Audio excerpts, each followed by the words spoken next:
आईनी हिंदी के एक नए एपिसोड में आपका स्वागत है और एक बार फिर से हाजिर हैं आपके लिए एक इंटरेस्टिंग वीडियो को लेकर के, जहां आज के अपने इस वीडियो में हम बात करने वाले हैं रशिया के 6th जनरेशन फाइटर एयरक्राफ्ट के बारे में। जी हां, 6th जनरेशन फाइटर एयरक्राफ्ट के बारे में हम बात करेंगे और हम जानेंगे कि कौन सा एयरक्राफ्ट है ये। क्या रशिया अपने Su-57 फैलन को ही एक 6th जनरेशन फाइटर एयरक्राफ्ट में कन्वर्ट कर रहा है, और अगर ऐसा है तो ये एयरक्राफ्ट कितना घातक होगा, इसमें कौन कौन से फीचर्स देखने को मिलेंगे, और क्या रशिया किसी मित्र देश के साथ इसको विकसित करेगा, और क्या ये एयरक्राफ्ट भारत को ऑफर किए जाएंगे। और इसके अलावा हम ये भी बात करेंगे कि ये एयरक्राफ्ट रशिया के अमेरिका के एनगेड प्रोग्राम के सामने कहाँ टिकेगा, इस पे भी हम बात करेंगे। तो चलिए शुरू करते हैं आज का अपना ये वीडियो। दोस्तों, हाल ही में आपने देखा कि अमेरिका ने अपने एनगेड प्रोग्राम को लेकर के काफ़ी तेज़ी दिखाई है और उन्होंने उसके डेवलपमेंट को काफ़ी फास्ट किया है। इनफैक्ट परसों की ही एक अपडेट सामने आई थी अमेरिका से, जहां पर बताया जा रहा था कि एनगेड प्रोग्राम के लिए जो 6th जनरेशन के ड्रोन्स हैं उनके विकास कार्यक्रम को भी 2023 तक मंजूरी मिल जाएगी और 2024 से उनमें काम शुरू हो जाएगा। अब America 6th generation fighter aircraft पर काम शुरू करे और रशिया की तरफ से उसकी कोई प्रतिक्रिया ना आए, ऐसा हो ही नहीं सकता। रशिया की न्यूज एजेंसी TASS के द्वारा एक दावा किया गया है, जहां पर कहा जा रहा है कि रशिया ने already 6th generation fighter aircraft program पर काम शुरू कर दिया है और ये जो एयरक्राफ्ट होगा ये रशिया के Su-57 फैलन्स पर बेस्ड होगा, यानी डिज़ाइन का जो वहाँ पर फीचर्स हैं वो लगभग Su-57 फैलन्स के जैसे ही होंगे, लेकिन जो कैपेबिलिटीज़ हैं वो काफ़ी ज़्यादा एडवांस होने वाली हैं। और इस चीज़ को कंफर्म करते हुए यूरी स्लसर, जो कि यूनाइटेड एयरक्राफ्ट कॉरपोरेशन के डायरेक्टर हैं, उन्होंने भी यही बात कही कि Su-57 फाइटर एयरक्राफ्ट पर आधारित एक 6th जनरेशन फाइटर एयरक्राफ्ट का जो डेवलपमेंट है वो ऑलरेडी शुरू किया जा चुका है। हालांकि ये जो कार्य शुरू किया गया है ये वर्ष 2016 से ही शुरू कर दिया गया है, लेकिन अब इसमें काफ़ी ज़्यादा तेज़ी रशिया के द्वारा दिखाई गई है। यूरी स्लसर की अगर हम बात माने तो उन्होंने कहा कि 6th जनरेशन फाइटर एयरक्राफ्ट सिर्फ एक एयरक्राफ्ट नहीं होता, बल्कि उसके साथ हमें पूरा का पूरा उसका जो इकोसिस्टम है वो विकसित करना होता है, और यही सबसे बड़ा चैलेंज है। और हमने इसी पर काम शुरू किया है और बहुत जल्द रशिया के पास एक उन्नत 6th जनरेशन फाइटर एयरक्राफ्ट हो जाएगा। हालांकि हम आपको बता दें कि ये पहला एयरक्राफ्ट नहीं होगा जिस पर रशिया काम कर रहा है। दरअसल MiG-41 जो कि एक इंटरसेप्टर है, जो कि आने वाले समय में मिग सीरीज के जैसे MiG-31 है इनको रिप्लेस करेगा, वो भी कहा जाता है कि एक 6th जनरेशन का एयरक्राफ्ट है जिसको रशिया के द्वारा बनाया जा रहा है। अगर हम रशियन ऑफिशियल्स की बात माने तो उन्होंने ये क्लेम किया है कि ये जो 6th जनरेशन एयरक्राफ्ट है ये 2 वेरिएंट्स में बनाया जाएगा, मैन्ड और अनमैन्ड। और दावा तो ये भी किया जा रहा है कि ऑलरेडी इसके जो हार्डवेयर एलिमेंट्स हैं वो टेस्टिंग से गुजर रहे हैं। रिपोर्ट्स ये बताती है कि इसके लिए Su-57 फैलन के एक प्रोटोटाइप का इस्तेमाल किया जाएगा, जो कि अलग अलग फ्लाइट और नेविगेशन सिस्टम्स की टेस्टिंग, एडवांस इलेक्ट्रॉनिक वॉरफेयर की टेस्टिंग और रेडार और दूसरे जो जरूरी उपकरण हैं उनकी टेस्टिंग में इस्तेमाल किया जाएगा। रशिया को इस चीज़ का पूरा भरोसा है कि बहुत जल्द इस पे एक सकारात्मक जो अपडेट है वो सामने देखने को मिलने वाली है।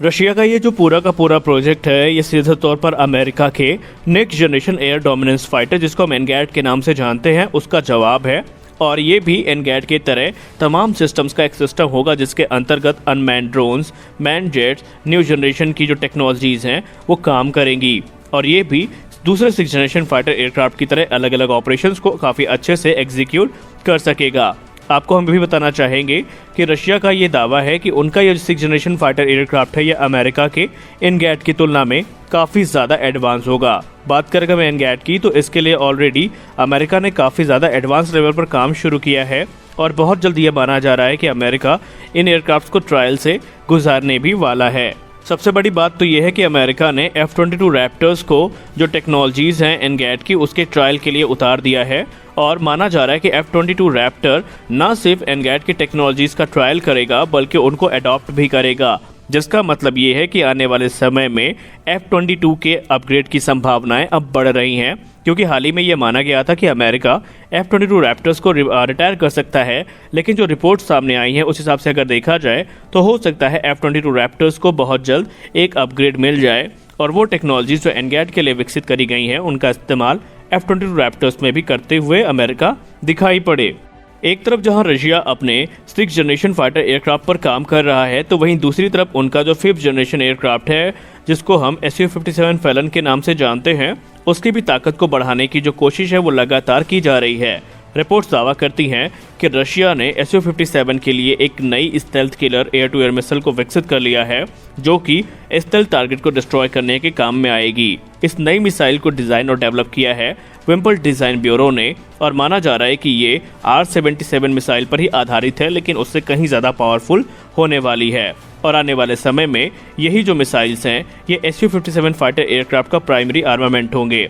अभी अगर करंट स्टेटस की बात करें तो ये ट्रायल से गुजर रही हैं और इस वर्ष के अंत तक इनके ट्रायल की कंप्लीट होने की उम्मीद है, और इनके जो सीरियल बैचेस की डिलीवरी है वो भी अगले वर्ष की शुरुआत से शुरू हो जाएगी। इसके अलावा रशिया Su-57 के लिए एक नई एक्टिव रेडार होमिंग से इक्विप एंटीशिप मिसाइल को भी विकसित कर रहा है, जो कि मैरीटाइम थ्रेट्स को काउंटर करने के काम पर आएंगी। वहीं आपको यह भी पता होना चाहिए कि Su-57 पर आधारित ही एक नेवल वेरिएंट तैयार किया जा रहा है रशियन नेवी के लिए, जो कि एयरक्राफ्ट कैरियर से ऑपरेट किया जाएगा। यानी पूरी तरीके से अमेरिका के तर्ज पे ही रशिया भी अपनी ताकत को बढ़ाते हुए 5th जनरेशन फाइटर एयरक्राफ्ट को बड़ी संख्या में इस्तेमाल करने की तैयारी में है। वहीं बताया यह भी जा रहा है कि लगातार Su-57 की जो कैपेबिलिटीज़ है उनको इम्प्रूव करने के लिए काम किया जा रहा है, और एक इम्प्रूव कम्युनिकेशन सूट भी इस एयरक्राफ्ट के लिए विकसित किया जा चुका है, जो कि टेस्टिंग से गुजर रहा है, और इस वर्ष के अंत तक उसे भी इस एयरक्राफ्ट का हिस्सा बना दिया जाएगा। और हमने आपको ये भी बता दिया है कि कैरियर कैपिटल जो एयरक्राफ्ट है रशियन नेवी के लिए,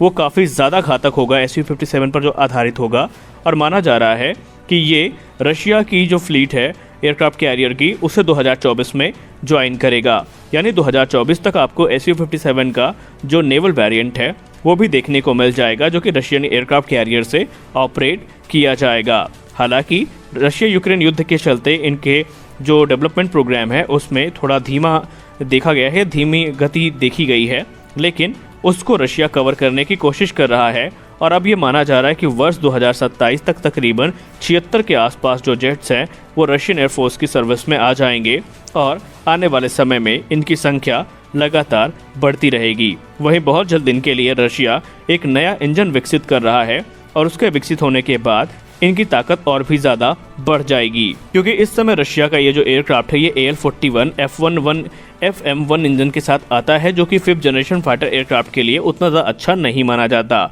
और बहुत जल्द इसे Idlis-30 इंजन से रिप्लेस किया जाएगा, जो कि नेक्स्ट जनरेशन का इंजन है जो कि विकसित किया जा रहा है, और ये कहीं ज़्यादा AL-41 से एडवांस होने वाला है। और इसीलिए कहा जा रहा है कि Su-57 आने वाले समय में एक घातक एयरक्राफ्ट के तौर पर सामने आएगा, और अब देखना ये है कि रशिया इसको लेकर के क्या करता है। बात करें एक्सपोर्ट की, तो Su-57 पहले ही भारत को ऑफर किया गया था और भारत इस प्रोग्राम का हिस्सा भी था, लेकिन भारत ने खुद को AMCA के लिए इससे बाहर कर लिया। 6th जनरेशन फाइटर एयरक्राफ्ट की बात करें तो रिपोर्ट्स दावा करती हैं कि कुछ सिस्टम्स हैं जिनके लिए रशिया अपने मित्र देशों से मदद मांग सकता है, क्योंकि वेस्ट के सैंक्शन के चलते कुछ जरूरी कंपोनेंट्स हैं जिनकी जरूरत रशिया को है, लेकिन वो उपलब्ध नहीं हो पा रहे हैं। इसलिए ना चाहते हुए भी रशिया अपने मित्र देशों को इस प्रोग्राम में शामिल होने का न्योता दे सकता है। अब भारत को ये जेट ऑफर किए जाएंगे या नहीं किए जाएंगे ये तो विकसित होने के बाद ही पता चलेगा, लेकिन अभी भारत के सामने ऐसा कोई भी प्रस्ताव रशिया का नहीं आया है। तो फिलहाल के वीडियो में बस इतना ही, मिलते हैं अपने अगले वीडियो में,